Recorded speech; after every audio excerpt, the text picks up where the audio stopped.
One of the world's most unique and fascinating creatures is the gorilla. Interacting with them can be thrilling and terrifying because they are strong, clever, and emotional beings.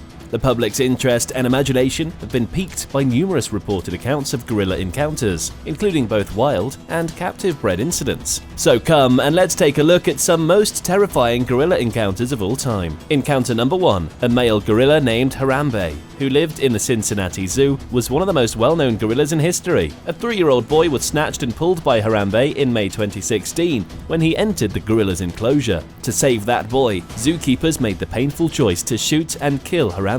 Several people have argued that the zoo should have found a non-lethal way to rescue the infants, creating a public debate regarding the ethics of keeping gorillas in captivity. Encounter number 2. Another incident occurred in 2007 when Bokato, a silverback gorilla, escaped from his cage at Rotterdam Zoo in the Netherlands. A female tourist was attacked by Bokato, who bit her repeatedly while dragging her through the zoo's restaurant. The woman needed surgery after suffering severe wounds. Bokato was eventually controlled and brought back to his pen. The event prompted concerns about the security of zoos and the requirements for improved security procedures to safeguard visitors. It's important to remember that not all experiences with gorillas are tragic. In reality, many wild gorilla encounters have been calm and sometimes life-changing for the people involved.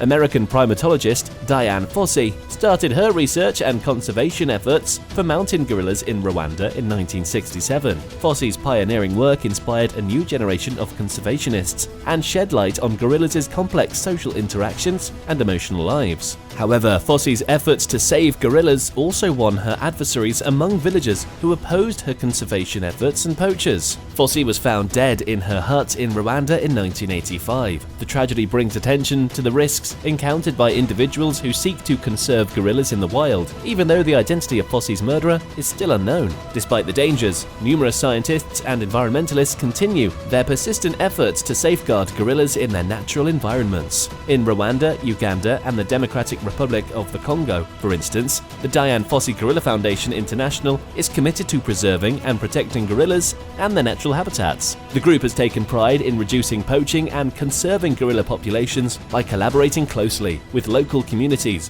to promote conservation education and sustainable development. Encounter number 3. Gorilla experiences in the wild can be just as horrifying. On a guided tour in Uganda in 2019, a female visitor was assaulted by a wild gorilla. Before other tourists in the tour group could scare the gorilla away, it lunged at her, knocked her to the ground, and then bit her repeatedly. The woman received numerous wounds, including deep bite wounds and fractured arm. Despite the assault, she voiced her support for initiatives to conserve gorillas and underlined the significance of respecting their boundaries and space. When threatened, gorillas can be deadly, but they can also form strong emotional bonds with their relatives or anyone who shows them respect and compassion. Many scientists and wildlife enthusiasts have had pleasant, sometimes life-changing encounters with gorillas in the wild. For example, the famed primatologist Jane Goodall has spent decades studying and working to protect chimpanzees in Africa. Her work has helped shed light on these animals' complex social and emotional lives, and her efforts have inspired a new generation of conservationists. For a long time, gorillas have captured the public's attention with their strength and charisma. Despite sad instances involving gorillas and people, it's essential to understand that these animals aren't necessarily aggressive. In truth, many gorilla interactions in the wild have been tranquil and life-changing. The filmmaker Diane Fossey's initial meeting with a troop of mountain gorillas in Rwanda in 1972 is one prominent instance of a positive gorilla encounter. The gorilla's intelligence, playfulness, and intricate social structures surprised Fossey. She quickly committed to learning about and safeguarding these creatures, eventually founding the Karisoki Research Center in Rwanda. Several stereotypes regarding gorillas, such as the idea that they were dangerous and hostile towards humans, were busted by Fossey's studies. She demonstrated through her observations that gorillas are highly sociable animals with close relationships and sophisticated communication systems. The work of Diane Fossey also contributed to raising awareness of the dangers that gorillas in the wild face, such as poaching,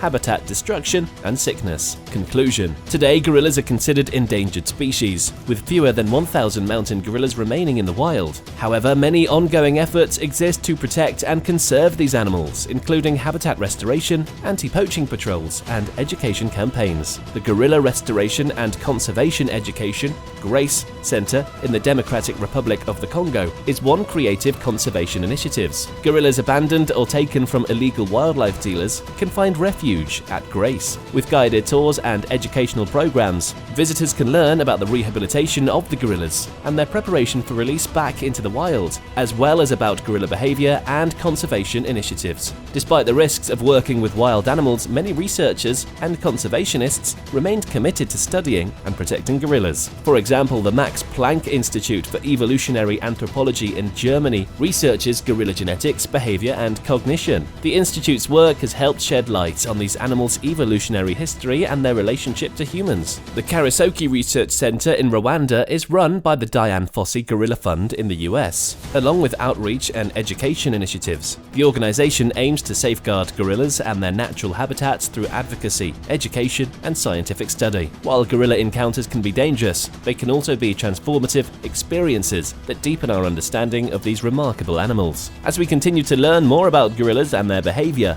we can work to ensure their protection and conservation for generations to come. Whether through scientific research, education and outreach, or direct conservation efforts, we can all play a role in protecting these amazing creatures and the habitats they depend on.